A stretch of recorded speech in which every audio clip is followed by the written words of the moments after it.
የካሊብ አባት የሚገርምና የሚደንቅ ነገር አመጣ። ካሊብ ልጁን ህይወትህን አንተም መመስረት አለብህ፣ ቲና እንደተጫወተችብህ የዳኒን ሚስት አንተም እንደሱ ተጫውተህ የግልህ ማድረግ አለብህ ሲሉ ወሰኑ። የዳኒ ፍቅረኛ ወደና አባባ ቤት እንድትመጣ ከተደረገ በኋላ አባባ ደግሞ በሁኔታዋና በድርጊቷ እጅግ በጣም ተደሰቱ።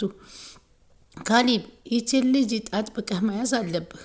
ምንም ትሁን ምንም ዳኒ ያንተ ሚስት ቲናን ወስዶ አይደል እንዴ አንተን እንደዚህ ታሪክ እየሰሩብህ ያሉት? ስለዚህ አንተ ደግሞ የእጃቸውን ማግኘት አለባቸው። እሱም ደግሞ ምንም ነገር ይሁን ከኔ ጋር ተቀምጦ የኔን ገንዘብ እያምታታ ከቲና ጋር እየወሰደ ህይወቱን ሊመሰርት አይችልም አሉት። ያን እንተን ህይወት እንዳበላሹት ያንተም የሱን ህይወት ማበላሸት አለብህ ሲሉ ወሰኑ። ካሊብ ደግሞ የአባቱን ድርጊት አልተስማማም። አባዬ ምን እያደረክ ነው? ቢያንስ እኮ ይህ ልጅ እኮ ያፈቅራታል፣ ይወዳታል። እንዴ አንተስ አትወዳትም አታፈቅራትም ነበር እንዴ? ቲናን ወስዶ ካልጋህ ላይ ሲያንከባልልልህ ምንድን ነው ይሄንን ማስታወስ የሚቸግርህ? ሲሉ እሷ ደግሞ በጣም ጥሩና መልከ መልካም ከሆነች ምንም ቢቸግርህ ነገር የለም፣ ሁሉንም ነገር ከኔው ጣለው ሲሉ ተናገሩ። ትሁት እንግዲህ የሰማችውን ነገር ማመን ነበር ያቃታት። በጣም ደንግጣለች። የምትሆነው ነገር ግራ ገብቷታል። እስከ ዛሬ ድረስ አባዬ እያለች ስታግሳ የቆየችው ትሁት ካሊብን ውስጡን ስለሚፈልገው ነበር። አባባ ደግሞ ያጣምሩኛል ከካሊብ ጋር እያለች ነበር ስጠብቅ የነበረው። ጭራሽ የዳኒን ፍቅረኛ ዳኒን ፍቅረኛ ለካሊብ አስበው ቁጭ አሉ። በዚህ ጊዜ እነ ካሊብ ቤት ስትመጣ አይቷት በጣም ነበረ ዳንኤል የደነገጠው። የዳንኤል ድንጋጤ በጣም የሚገርም ነበር። ምን ሊያደርግ እንደሚወስን ከባድ ነው። ለእሷን ብትሆን ይህንን ነገር የራሳችንን ነገር ህይወታችን እንኖር፣ ሀብትና ዝና ምንም አያደርግም። አባባ የተናገሩትን አልሰማቸውም? በእኛ ባለን ነገር መደሰት አለብን። ልትረዳኝ ይገባሃል። አንተን ስጠብቅ ጊዜ እየተቃጠለ መሆኑን እንዴት ይህን ታደርገኛለህ? በማለት ስትናገረው ዳኒ ደግሞ የኔ ፍቅር አንቺን እኮ እስካሁን ብዙ ነገሮችን ታግሰሽኛል። በስከ መጨረሻ ሰዓት ደግሞ በፍጹም ተስፋ ትቁረጪ፣ እንድትቆርጪ አልፈልግም። እመኒኝ፣ አሁን የቀረው ትንሽ ጊዜ ነው፣ አልቋል። ከተሳካ ደግሞ ሁሉን ነገር የምናደርገው ነገር ከአንቺ ጋር የምኖረው ነገር እሱን ነው የምመኘው ሲል ይነግራታል። ውድ የቻናል ተከታታዮች ሰላማችሁ በያላችሁበት ይብዛልኝ። ቻናሉን ላይክ፣ ሰብስክራይብ እያደረጋችሁ አበረታቱኝ። ላይክ በማድረግም እንዲጀምሩ በትህትና እንጠይቃችኋለን። በጣም በጉጉት ስንጠብቀው የነበር የግፈኛው ሴትና የሰራተኛዋ ፍጥጫ ትሁት ቀጣይ ፓርት ቀጥሏል። እንግዲህ ቲና ቤቱን ሊፈረምልኝ ነው ብላ በደስታ ቧርቃ ነበር። ግን ቤቱን ጥላ ጠፍታለች። የት እንደጠፋች ግራ ተጋብቷቸዋል። ካሊብም በተደጋጋሚ ሲደውል ስላልመለሰች ተወት አድርጓታል። ዳኒ ደግሞ የገቢው ምንጭ ናትና ቤቱን በስከ መጨረሻ እየደረሰ ወረቀቱን ይዛ የጠፋች ጉድ ሰራችኝ እያለ ቤቱን ለብቻዋ ልታደርገው ነው እንዴ? ያን ሁሉ ድርጊት ተዋርጄማ እንደዚህማ ጉድ አሰራኝም እያለ መናደድ ጀመረ። ትሁትም ደግሞ ዳኒ በተደጋጋሚ ነግሬሃለሁ፣ እኔ እዚህ ቤት ሰራተኛ ሆኜ በማገኘው ገንዘብ በጣም ደስተኛ ነኝ። በረካም ያለው ገንዘብ ነው። ያንተ ገንዘብ ግን የሰው ገንዘብ እያሳደድ ትዳር ልትመሰረት ትንፈልጋለህ። ነገ እኮ ይህ ገንዘብ ሲያልቅ ከየት አመጣኸው ተብለህ ስትጠይቅ የት ያመጣው መንገድ ስታቅ እኮ ያለችህን ፍቅረኛ ጥላ ትሄዳለች። ከዚህ በኋላ ከፍቅረኛ ጋር ልትጠቀያየም ትችላለህ እያለች መከረችው። እሱም ደግሞ እባክሽ ወሬኛ ነገር ነሽ አንቺ፣ ከዚህ ተቀምጠሽ ወሬ ደሞዝ ከመጠበቅ እኛ እኮ ምንም ነገር ሁሉን ነገር አስተካክለን ጨርሰናል። አሁን ከዚህ በፊት ሁላችሁም ውልቅ ብላችሁ ልትወጡ ጫፍ ደርሳችኋል። አልሰማሽም እንዴ? በማለት ይነግራታል። አባዬ እኮ ቤቱን ፈርሞ ለቲና ሰጣት። ስለዚህ እዚህ ቤት የምትቀመጩ ቤት ጊዜያዊ ነች መግቢያችሁን ብታስተካክሉና ብትፈልጉ በጣም ጥሩ ነው አለ። ተይው እንጂ አለ ትሁት። የሰው ወርቅ አያደንቅ። አሁን አንተ ያልከው ነገር ትክክል ካልሆነ መጨረሻ ላይ ምን እንደምታደርግ ስለ ራስ ብታስብ ይበልጣል አለችው። ይችን የመሰለ ቆንጆና ጸባይ የሰና ይዘህ ከዚህ ያልሆነ ቦታ ላይ ተንጠልጥለህ ሌላ ችግር እንዳታመጣ አለችው። ብዙ ጊዜ አንቺ የምትናገሪው ነገር ብታናጀኝም ትሁት ግን ስትመክሪኝና ሀሳብ ስትሰጪኝ ደስ ይለኛል አላት። ኤደን ከራሴ በላይ አስበልጬ እወዳታለሁ፣ አፈቅራታለሁ። ወደፊትም አብረን የምንኖረው ከኤደን ጋር ነው የኔ ፍላጎት። ቲናን ግን የምፈልጋት ገንዘብና ገንዘብ ብቻ ነው። እሷ የምታመጣውን ገንዘብ ይዤ ሂጄ የራሴን ህይወት መመስራት ነው የምፈልገው ሲል ይነግራታል።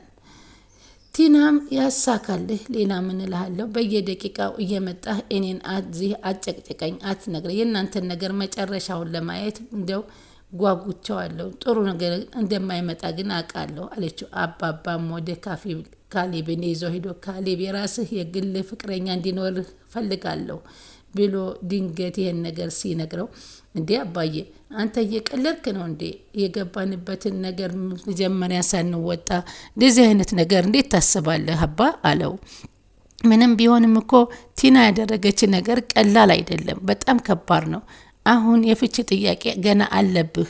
ከዚህ በፊት እስከማስወጣ ድረስ ይህንን አይነት ነገር በፍጹም ላስብ አልችልም አባ አሉ። አባባም በጣም ተናደዱ።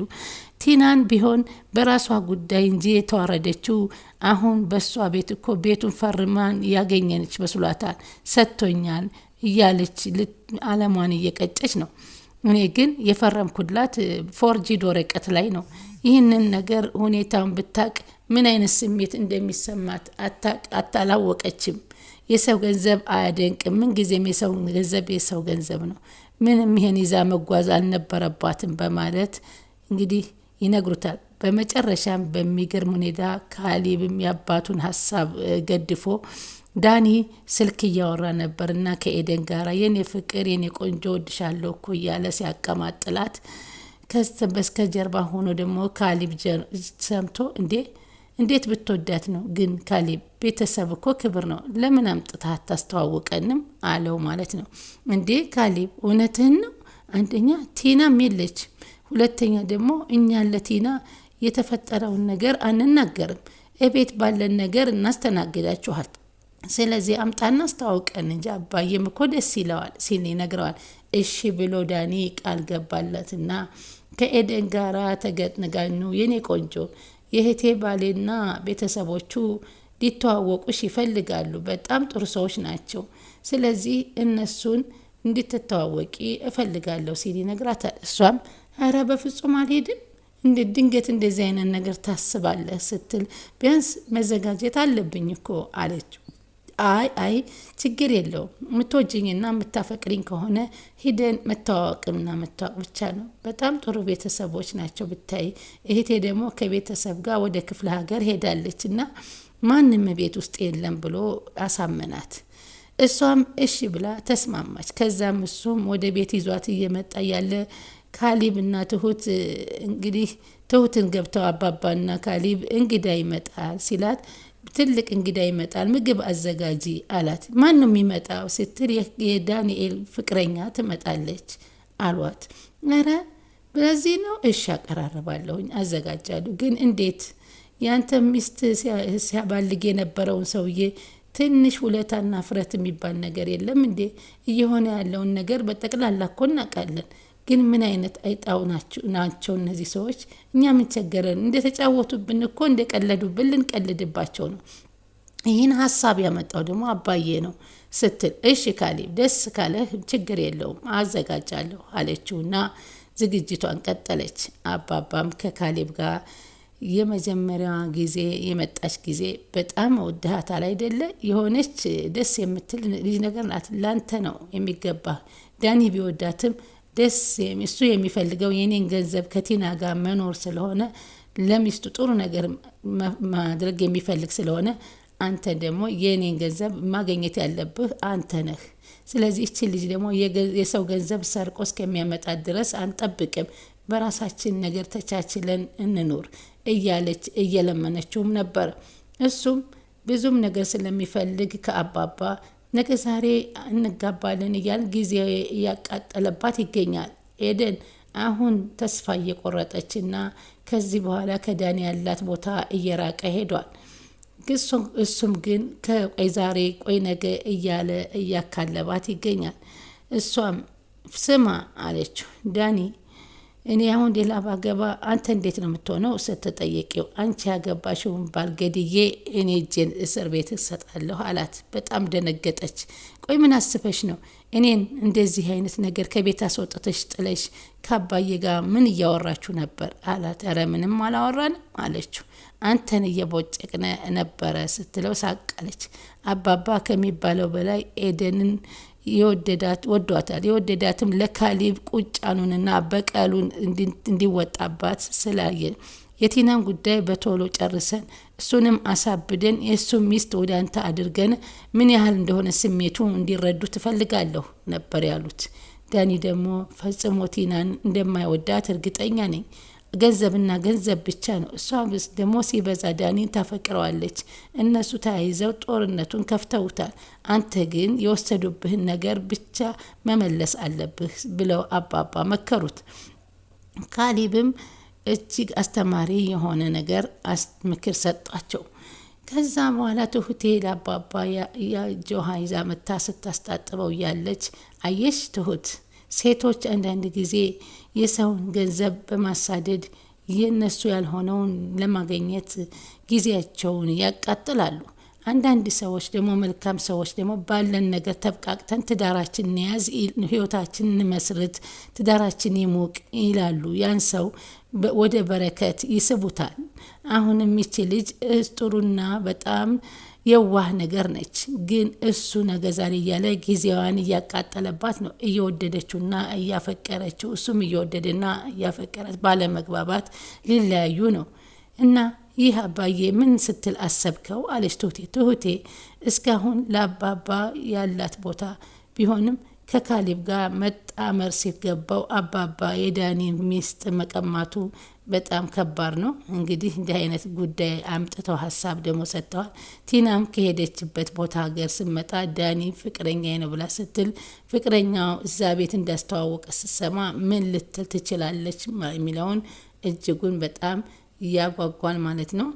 ካሊብ ደግሞ እንግዲህ የእውነት ኤደንን ወዷታል ወይንስ ለአባቱና ለበቀል ብሎ ነው እንደዚህ ሊያደርግ የሞከረው የሚለው የዳኒስ መጨረሻ ኤደንን ሳይጠራት እሱ ሳይቀጥራት እና አባባ ቀጠረዋት መጥታ ሰተት ብላ ከቤት መታ ሲያገኛት ከባድ ጦርነት ይከፍት ይሆን ወይንስ ምን ይሆን? እንደውም እህቴ ጠፋች አትፈልጋትም እንዴ ብሎ ሲለው አንተ እኮ ቅርብ ነህ ለሷ ለምን አትፈልጋትም? እውነት አንተን ሳታማክርህ ነው ወይ የሄደችው? በማለትም ካሊብም ነግሮት ነበር። ግን አሁን እኮ ፍች ምንድን ነው የምትጠብቀው? በቃ ስትመጣ እፈታታለሁ ሲል እንዴ ፍች እንዴት አድርገህ ታዘጋጅላታለህ ሲለው እንደ ሁኔታው በኋላ ይወሰናል ብሎ ነበረ ካሊብ ለዳንኤል የነገረው። እንግዲህ ውድ ሰማች ስለተከታተላችሁኝ ከልብ አመሰግናለሁ። ላይክ ሼር ያደረጋችሁ አበረታቱኝ። መልካም ጊዜ ተመኘሁላችሁ። አሰላሙ አለይኩም ወራህመቱላሂ ወበረካቱ።